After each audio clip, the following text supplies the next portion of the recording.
Friends, welcome to my YouTube channel. तो आज के इस पर्टिकुलर वीडियो में मैं आपके लिए लेके आई हूँ क्लास 11th की जो सोशलॉजी की बुक है, यानी कि समाजशास्त्र की बुक, हिंदी मीडियम वाले स्टूडेंट्स की, उसका चैप्टर नंबर 2 जिसका टाइटल है हमारा समाजशास्त्र में प्रयुक्त शब्दावली, संकल्पनाएं एवं उनका प्रयोग, यानी कि क्या टर्म्स एंड कंडीशन है, उसी चीज़ के बारे में हम इस चैप्टर में डिस्कस करेंगे।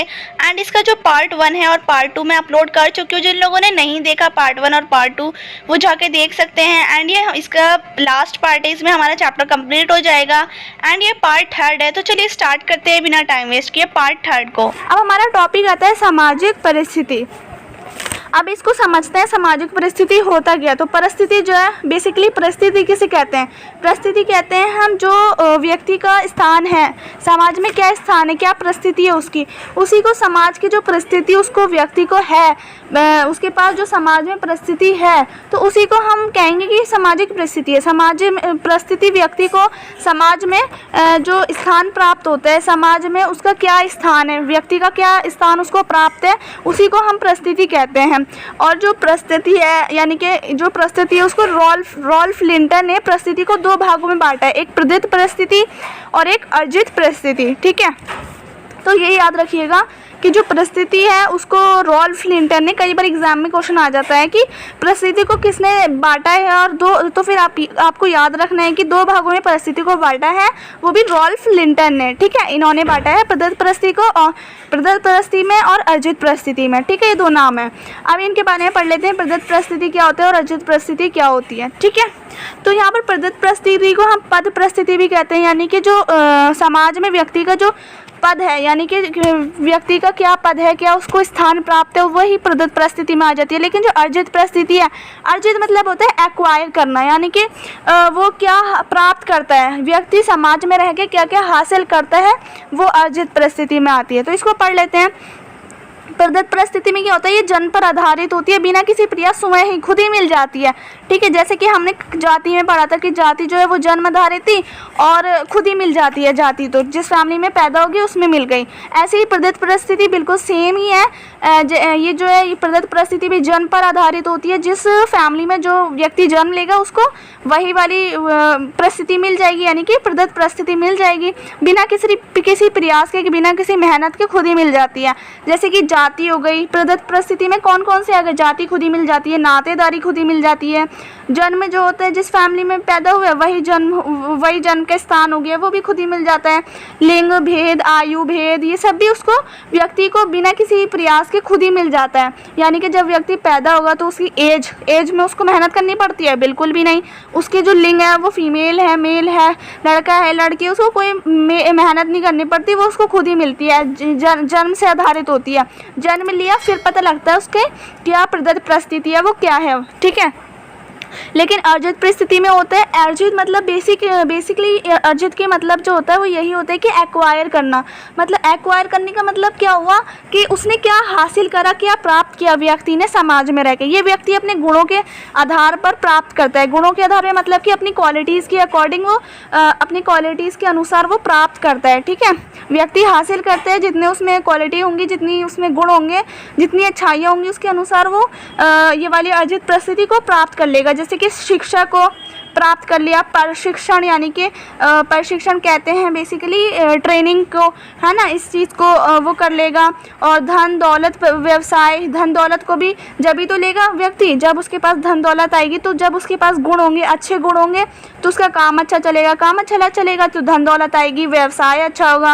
राजनीतिक सत्ता भी इसका मुख्य आधार है, यानी कि राजनीतिक सत्ता भी व्यक्ति को उसके गुणों के थ्रू ही मिलती है, यानी कि उसके व्यक्ति के जो क्वालिटीज़ होंगे उसके अकॉर्डिंग उसको राजनीतिक सत्ता मिलती है। आई होप आप समझ गए होंगे इन दोनों के बीच में क्या अंतर है प्रदत्त और अर्जित परिस्थिति में। अब हम इसका एक एग्जाम्पल के थ्रू इसको समझते हैं। अब यहाँ पर देखिए, आप ऊपर लिखा हुआ है प्रदत्त परिस्थिति और साइड में लिखा हुआ है अर्जित परिस्थिति। तो जो प्रदत्त परिस्थिति है उसके यहाँ पर ये लड़की है, उसके लिखे में प्रदत्त परिस्थिति में आ गया पुत्री है, बहन भी है, स्त्री भी है, 17 वर्ष की है, यानी कि 17 साल की है, और ये अमेरिकन है, अफ्रीकन है, ये दोनों हैं, ठीक है। तो ये क्या हो गया, ये जन्म पर आधारित होती है। प्रदत्त परिस्थिति में ये सारी चीज़ें आ जाती हैं, पुत्री, बहन, स्त्री, 17 वर्ष, अमेरिकन, अफ्रीकन, जो भी उसकी जन्म पे आधारित होती है। जन्म के बाद जो उसको मिला वो मतलब वो कहाँ की हुई, जन्म लेने के बाद वो कितने साल की है, वो स्त्री है, वो लड़की है, फीमेल है, वो किसी की बहन बनी, वो पुत्री भी है, किसी की बेटी। तो ये सब जो जन्म के बाद उसको मिली ना, बिना किसी मेहनत के, बिना किसी प्रयास के उसको खुद ही मिल गई, वो आते हैं प्रदत्त परिस्थिति में। अब साइड में अर्जित परिस्थिति, जैसे कि मैंने आपको अभी बताया कि एक्वायर करना, अर्जित का बेसिकली मीनिंग होता है एक्वायर करना, यानी कि उसको बाद में बड़े होने के बाद उसको जो मिला, जैसे कि उसने क्या करे, उसने जब जन्म लिया उसके बाद उसने अपने मित्र बनाए, तो उसने खुद बनाए, वो उसको मेहनत करनी पड़ी मित्र बनाने के लिए, प्रयास किया उसने, जब भी मित्र बनाए। वो वकील बनी तो उसने पहले प्रयास किया, मेहनत करी, जब भी बनी वो। तो यही है कि वो उसने एक्वायर किया, वो ये सब चीज़ें उसने एक्वायर करी, वो वकील बनी, कामगार बनी, छात्र भी बनी एक वो। तो वो ऐसे खुद ही बन गई, जन्म हुआ और वो खुद ही बन गई, तो ये वाली तो नहीं है, मतलब उसको खुद बनना पड़ा। छात्र, टीम की जो सदस्य है वो खुद बनी, खुद मेहनत करी उसने, जब भी तो वो टीम की सदस्य बनी। शिक्षक बनी, यानी कि बच्चों को पढ़ाया या फिर खुद पढ़ा।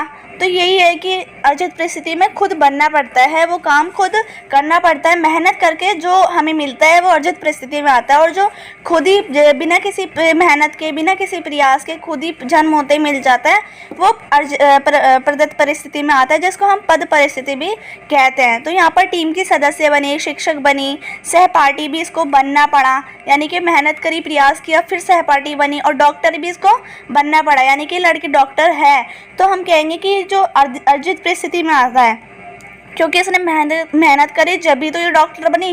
तो ये सारी चीज़ें जो है हमारी अर्जित परिस्थिति में आती हैं। आई होप आप इस एग्जाम्पल के बाद अच्छे से समझ गए होंगे और जो डाउट होगा आपका वो भी क्लियर हो गया होगा। अब हम बात करते हैं अपना नेक्स्ट टॉपिक, ठीक है। अब हम बात करते हैं परिस्थिति और प्रतिष्ठा शब्द में समानता। तो परिस्थिति और प्रतिष्ठा जो शब्द है वो बेसिकली दोनों सेम ही है, दोनों का लगभग, लेकिन इसमें क्या डिफरेंस है इसको हम पढ़ लेते हैं, ठीक है। काफ़ी बार एग्जाम में पूछने भी जाते हैं कि परिस्थिति और प्रतिष्ठा में शब्द में क्या समानता होती है, क्या अंतर होता है। तो प्रत्येक परिस्थिति के कुछ अधिकार और मूल्य होते हैं, यानी कि अपनी एक परिस्थिति के कुछ अधिकार और मूल्य होते हैं। परिस्थिति से जुड़े मूल्य के प्रकार को प्रतिष्ठा कहते हैं, ठीक है। पहले व्यक्ति की परिस्थिति होती है उसके पास, है ना। क्या होता है परिस्थिति, यानी कि व्यक्ति को समाज में क्या स्थान प्राप्त है। व्यक्ति समाज में रहता है, व्यक्ति अपनी सोसाइटी में रहता है, कोई भी इंसान सोसाइटी में रहता है अपनी, उसकी सोसाइटी में उसको कौन सा स्थान प्राप्त है, कौन सा उसको हम कह सकते हैं उसको क्या विशेष दर्जा दिया जाता है, क्या दर्जा है उसके पास, ठीक है। क्या परिस्थिति है, क्या दर्जा उसके पास मौजूद है, वही परिस्थिति कहलाती है। तो हर परिस्थिति जो है उसके अपने अपने कुछ अधिकार होते हैं, कुछ मूल्य होते हैं। मतलब सबकी परिस्थितियाँ अलग अलग होती हैं, आपकी अलग है, मेरी अलग है, किसी और की अलग है, सबकी अलग अलग परिस्थितियाँ होती हैं, ठीक है। परिस्थिति से जो जुड़े मूल्य होते हैं उसी के प्रकार को प्रतिष्ठा कहते हैं। जैसे कि अपनी प्रतिष्ठा के आधार पर लोग अपनी परिस्थिति को ऊंचा या नीचा दर्जा दे सकते हैं। प्रतिष्ठा के आधार पर, यानी कि लोग किसी भी व्यक्ति में जितनी प्रतिष्ठा होगी उसके आधार पर जो है लोग अपनी परिस्थिति को ऊंचा भी दिखा सकते हैं और नीचा दर्जा भी दे सकते हैं। जैसे किसी के अंदर बहुत ज़्यादा अच्छी प्रतिष्ठा है तो वो अपना जो है ऊंचा भी, अपने आप को ऊंचा दिखा सकता है, ऊंचा दर्जा दे सकता है। अगर किसी की प्रतिष्ठा उसमें नहीं है तो फिर वो अपने आप को नीचा दर्जा भी दे सकता है। तो यही है कि परिस्थिति जो है वो तो समाज में व्यक्ति को क्या स्थान प्राप्त है उसको परिस्थिति कहते हैं, और परिस्थिति से जुड़े मूल्य होते हैं उसी के प्रकार को हम प्रतिष्ठा कहते हैं। एक उदाहरण से समझिए, अगर थोड़ा डाउट होगा वो भी क्लियर हो जाएगा। उदाहरण के तौर पर एक दुकानदार की तुलना में एक डॉक्टर की प्रतिष्ठा ज़्यादा होगी, चाहे उसकी आय कम ही क्यों ना हो। बेसिकली यहाँ पर यह है, मान लीजिए एक दुकानदार है लेकिन उसकी जो इनकम है वो एक डॉक्टर है और उसकी इनकम से ज़्यादा है, ठीक है। दुकानदार की इनकम जो है, उस दुकानदार की जो तनख्वाह है, सैलरी है, वो ज़्यादा मिलती है डॉक्टर के अनुसार। लेकिन समाज में किसकी ज़्यादा मान्यता होगी, एक दुकानदार को ले लो, एक डॉक्टर को ले लो, तो डॉक्टर की कम आय होने के बाद भी उसको जो है डॉक्टर को ज़्यादा लोग मानेंगे कि हाँ भाई ये तो डॉक्टर है, तो उसकी प्रतिष्ठा जो होगी वो ज़्यादा होगी, चाहे उसकी इनकम जो है उसको पैसे कम मिलते हों लेकिन दुकानदार के मुकाबले में, लेकिन कोई दुकानदार को अहमियत नहीं देगा जितनी डॉक्टर को देगा। यही है कि जो प्रतिष्ठा होती है वो परिस्थिति के आधार पे मिलती है व्यक्ति को, ठीक है। अब हम बात करते हैं भूमिका। भूमिका क्या होता है? भूमिका कहते हैं बेसिकली रोल को, ठीक है। हम इंग्लिश में बात करें तो हम इंग्लिश में कह सकते हैं भूमिका का मीनिंग होता है रोल। तो व्यक्ति द्वारा अपनी परिस्थिति को आवश्यकता अनुसार पूर्ण रूप से अपनाना भूमिका कहलाता है। व्यक्ति जो है अपनी परिस्थिति को, जो भी व्यक्ति की इस परिस्थिति यानी कि व्यक्ति को जो समाज में, उसकी सोसाइटी में कुछ भी स्थान प्राप्त है उसको, चाहे वो किसी भी दर्जे पे हो, तो वो उसको आवश्यकता के अनुसार, जितनी उसको आवश्यकता है, जितनी उसको ज़रूरत है व्यक्ति को, वो अपनी परिस्थिति को अपना रहा है, पूर्ण रूप से अपना रहा है, उसी को भूमिका कहते हैं, यानी कि वो अपना रोल निभा रहा है, ठीक है। अब भूमिका संघर्ष किसे कहते हैं? तो ये इंपॉर्टेंट है, इसको सुनिए। ये एक से अधिक परिस्थितियों से जुड़ी भूमिका के द्वारा होता है और ये तब होता है जब दो या दो से अधिक भूमिकाएं एक साथ करनी पड़ती हैं। मतलब भूमिका संघर्ष, संघर्ष किसे कहते हैं? स्ट्रगल को। तो भूमिका स्ट्रगल वाली, यानी कि व्यक्ति रोल तो निभा रहा है अपना, जो उसको समाज में रोल है वो उसको निभा रहा है, लेकिन बहुत ज़्यादा स्ट्रगल के साथ, मतलब बहुत ज़्यादा कठोर परिश्रम करके बहुत उसको मेहनत करनी पड़ रही है। तो क्या होती है, जब एक से ज़्यादा परिस्थितियाँ होती हैं उससे जब जुड़ी भूमिका होती है तो उसके द्वारा होता है। ये क्या होता है? ये एक से अधिक परिस्थितियों से जुड़ी भूमिका के द्वारा होता है। और ये तब होता है, कब होता है ये भूमिका संघर्ष? कब होता है? जब दो या दो से ज़्यादा अधिक भूमिकाएं, मतलब किसी व्यक्ति है, बेसिकली कोई नॉर्मल बंदा है, वो अपनी एक ही भूमिका ज़्यादा से ज़्यादा निभा सकता है, लेकिन उसको जो है भूमिका संघर्ष में किसी व्यक्ति को दो या दो से ज़्यादा अधिक भूमिकाएं निभानी पड़ती हैं, वो भी एक साथ। उदाहरण के तौर पे ले लीजिए, एक एग्जाम्पल के थ्रू हम समझते हैं। एक मध्यवर्गीय कामकाजी महिला है, यानी कि एक मिडिल क्लास की लेडी है, वीमेन है, उसको घर पर भी माँ का भी रोल निभाना पड़ता है, मतलब बच्चों की देखभाल भी करती है, पत्नी की भूमिका भी निभाती है, यानी कि जो भी पत्नी के काम होते हैं सारा घर का काम करती है, सब अपने बच्चों को पालती है, अपने बच्चों की देखभाल करती है और सारा घर का काम भी करती है, खाना पकाना सब कुछ। और कार्यस्थल पर कुशल व्यवसाय की भूमिका भी निभाती है, यानी कि वो काम करने भी जाती है, पहले घर का काम कर रही है ना। जैसे कि हम मान लीजिए जो लेडी होती हैं वो डॉक्टर बन जाती हैं, टीचर होती हैं, तो उनको क्या करना पड़ता है, घर पर भी अपने बच्चों की भी देखभाल करनी पड़ती है, अपने जो अगर वो वाइफ हैं तो उनको अपने हस्बैंड की भी देखभाल, मतलब वो करना पड़ता है कि उनके लिए खाना बनाना है, सारे घर के काम भी करने पड़ते हैं। और अगर वो काम कर रही हैं बाहर जाके तो उनको कार्यस्थल पर उसकी भी भूमिका निभानी पड़ती है, जो वो व्यवसाय कर रही है, जो अपना वो काम करती हैं, तो उनको बहुत ज़्यादा स्ट्रगल से गुजरना पड़ता है। उसी को कहते हैं कि भूमिका संघर्ष। जब एक ही जना इतनी सारी भूमिकाएं निभाता है, इतने सारे मतलब प्रॉफिट के लिए ही तो करते हैं, लेकिन उनको बहुत ज़्यादा स्ट्रगल होती है, उसी को कहते हैं भूमिका संघर्ष। अब हमारा यहाँ पर टॉपिक आता है भूमिका स्त्रीकरण। तो भूमिका स्त्रीकरण किसे कहते हैं, इसको बारे में समझते हैं। भूमिका स्त्रीकरण ये समाज के कुछ सदस्यों के लिए विशिष्ट भूमिका को मजबूत बनाती है।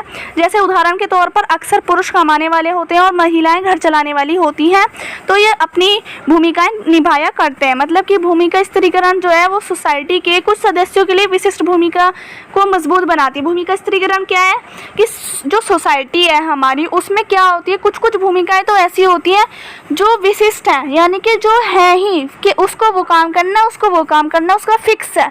हम एक तरह से कह सकते हैं, फिक्स वर्ड यूज़ कर सकते हैं कि भूमिका स्त्रीकरण वो भूमिका है जो व्यक्ति को मतलब फिक्स है कि उसको करनी ही करनी है, कंपलसरी है उसके लिए। जैसे कि उदाहरण के तौर पर एक पुरुष है, पुरुष ज़्यादातर क्या होते हैं, बाहर का काम करते, कमाते हैं, अपना व्यवसाय चलाते हैं, और जो महिलाएं क्या करती हैं, ज़्यादातर वो घर का काम चलाती हैं, घर की देखभाल करती हैं, तो घर चलाने वाली होती हैं। तो ये जो है भूमिका अपनी अपनी निभाते हैं, तो इसी को कहते हैं भूमिका स्त्रीकरण के। औरतें जो होंगी वो घर का काम करेंगी और जो मर्द होंगे, आदमी होंगे, वो बाहर का काम संभालेंगे। तो उनके जो फिक्स है, कंपलसरी, उनको वो काम करने ही करने हैं। तो यही होता है कि भूमिका स्त्रीकरण इसी को कहा जाता है। अब हम बात करते हैं अपना लास्ट टॉपिक इस पार्ट का, इस चैप्टर का भी लास्ट टॉपिक है सामाजिक नियंत्रण। तो इसको ध्यान से समझिएगा क्योंकि ये मोस्ट इंपॉर्टेंट टॉपिक है, इसके बारे में ज़्यादातर पूछा जाता है, एग्जाम में क्वेश्चन आते हैं। तो इसके बारे में समझते हैं सामाजिक नियंत्रण होता क्या है।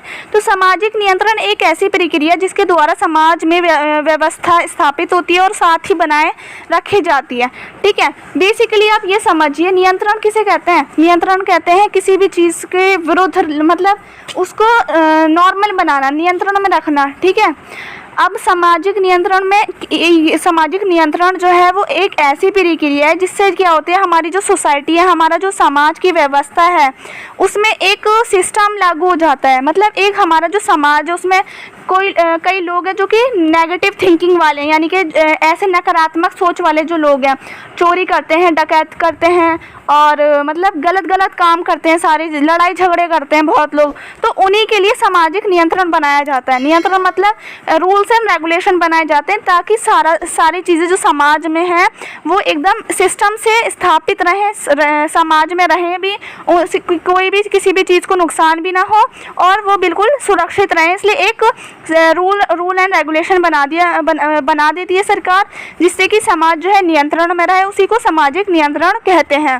ठीक है, नकारात्मक प्रभाव पड़ता है समाज में, यानी कि नेगेटिव थिंकिंग वाले जो लोग होते हैं उनको समाज से बचाने के लिए एक सामाजिक नियंत्रण बनाया जाता है, यानी कि रूल्स एंड रेगुलेशन बनाए जाते हैं। आई होप आप समझ गए होंगे। अब हम समझते हैं सामाजिक नियंत्रण की आवश्यकता या महत्व, सामाजिक नियंत्रण की ज़रूरत ही क्यों है, समाज में रूल लगाने की, रेगुलेशन लगाने की, इन सब की क्यों ज़रूरत है। तो इसके बारे में समझते हैं। समाज में व्यवस्था को स्थापित करता है, क्योंकि समाज में क्या करता है, व्यवस्था किसे कहते हैं, एक सिस्टम को स्थापित करता है। समाज हमारा जो सोसाइटी है वो एकदम इस सिस्टम से रहे। अगर रूल्स एंड रेगुलेशन नहीं, मान लीजिए हमारी सोसाइटी में जो है समाज में रूल्स एंड रेगुलेशन नहीं लगेंगे तो क्या होगा, जो अच्छे लोग हैं वो तो ठीक है, लेकिन जो बुरे लोग हैं, जो कि नकारात्मक सोच वाले लोग हैं, जो लड़ाई झगड़े करते हैं, जो चोरी करते हैं, जो बैंक को लूटते हैं, वो सब क्या करेंगे, वो बहुत ज़्यादा अपना काम जो है बहुत आराम से कर लेंगे, क्योंकि रूल्स एंड रेगुलेशन तो होंगे ही नहीं। तो इसलिए सामाजिक नियंत्रण लगाया जाता है ताकि समाज की सुरक्षा के लिए। तो इसकी ज़रूरत क्यों है, समाज की सुरक्षा के लिए, हमारी सोसाइटी सेफ रहे। तो यही है, समाज एक सिस्टम से हमारा समाज जो है वो कायम रहे, इसलिए सामाजिक व्यवस्था जो है स्थापित है। मानव व्यवहार को नियंत्रण करता है, यानी कि इंसान के जो व्यवहार है उसको नियंत्रण करता है। कोई ज़्यादा ऊंचा ना उठे, कोई बदतमीज़ी ना करे पुलिस से। इसलिए यही है कि रूल्स लगते हैं, नियंत्रण में रहता है, वो सारे लोग नियंत्रण में रहते हैं, यानी कि अपने लेवल तक रहते हैं, उससे ऊंचा नहीं उठ सकते क्योंकि वहाँ पर रूल्स लगे हुए रहते हैं। सांस्कृतिक के मौलिक तत्व की रक्षा करते हैं, यानी कि जो कल्चर है, उस समाज का जो कल्चर है उसके तत्वों की रक्षा करता है। जो भी समाज में सांस्कृतिक उसके तत्व हैं उसकी रक्षा भी करते हैं रूल्स एंड रेगुलेशन। समाज की जो सुरक्षा है उसको समाज की सुरक्षा करता है ना। जब रूल्स एंड रेगुलेशन लगेंगे, क्यों लग रहे हैं, समाज की सुरक्षा के लिए, यानी कि सेफ रहे, इसकी सिक्योरिटी के लिए ही तो लग रहे हैं। तो यही है कि सामाजिक सुरक्षा प्रदान करते हैं सामाजिक नियंत्रण। समूह में एक रूपता बनाए रखता है। समूह में क्या होता है, एक रूपता बनाए रखता है। जो सोसाइटी है उसमें उसका विघटन ना हो, उसका हम कह सकते हैं उसका बिखराव ना हो, उसमें एक रूपता एकता बनी रहे। इसलिए अब हम बात करते हैं यहाँ पर सामाजिक नियंत्रण के पहले प्रकार के बारे में जान लेते हैं। तो इसके दो प्रकार होते हैं, औपचारिक नियंत्रण और एक अनौपचारिक नियंत्रण। जो औपचारिक होते हैं उसके एग्जाम्पल है जैसे कि कानून, ठीक है, कानून हो गया, जेल होगी, न्याय व्यवसाय हो गए। तो ये वाले जो रूल्स एंड रेगुलेशन, ये वाले जो नियंत्रण होते हैं ये कानून में होते हैं। जेल हो गया, न्याय व्यवस्था, ये सब जो है ये औपचारिक में आ गया। अनौपचारिक में आ गए धर्म, परिवार, लोकचार, ठीक है, इनके लिए नियंत्रण करना। धर्म के लिए, परिवार के लिए, लोकतंत्र भी आ जाता है इसमें। तो ये अनौपचारिक हो गए। अब हम बिल्कुल लास्ट टॉपिक को पढ़ लेते हैं एक बार, सामाजिक नियंत्रण के दृष्टिकोण। तो इसमें जो है हमारे दो दृष्टिकोण आते हैं, एक प्रकायवादी और एक संघर्षवादी। तो प्रकायवादी कौन सा होता है, व्यक्ति और समूह के व्यवहार को नियंत्रित करने के लिए बल का प्रयोग करना। प्रकायवादी होता है व्यक्ति के लिए या फिर उसके समूह के लिए, ग्रुप के लिए एक व्यवहार को नियंत्रण करने के लिए, जो समूह का व्यवहार है वो एकदम सुरक्षित रहे, नियंत्रण में रहे, उसको एकदम सिस्टमैटिक रखने के लिए सामाजिक नियंत्रण का जो दृष्टिकोण प्रकायवादी है वो मदद करता है।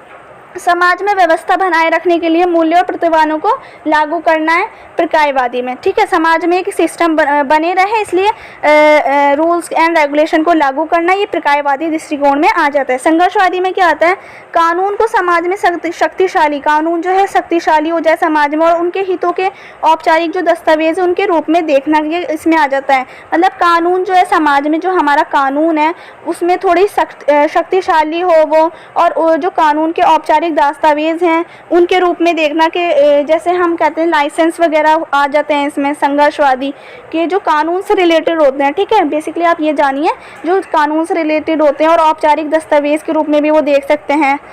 तो यहाँ पर हमारा चैप्टर ख़त्म होता है, ये हमारा लास्ट टॉपिक था। आई होप आपको अच्छे से सारी चीज़ें समझ आई हों। So if you like the video then please share and don't forget to subscribe my channel. अगर आपको थोड़ा सा भी इससे बेनिफिट मिला वीडियो से तो प्लीज़ लाइक करिए, एंड अगर कोई भी आपको डाउट है तो आप मुझे कमेंट सेक्शन में आके अपना डाउट क्लियर कर सकते हैं। तो मिलते हैं आप नेक्स्ट वीडियो में।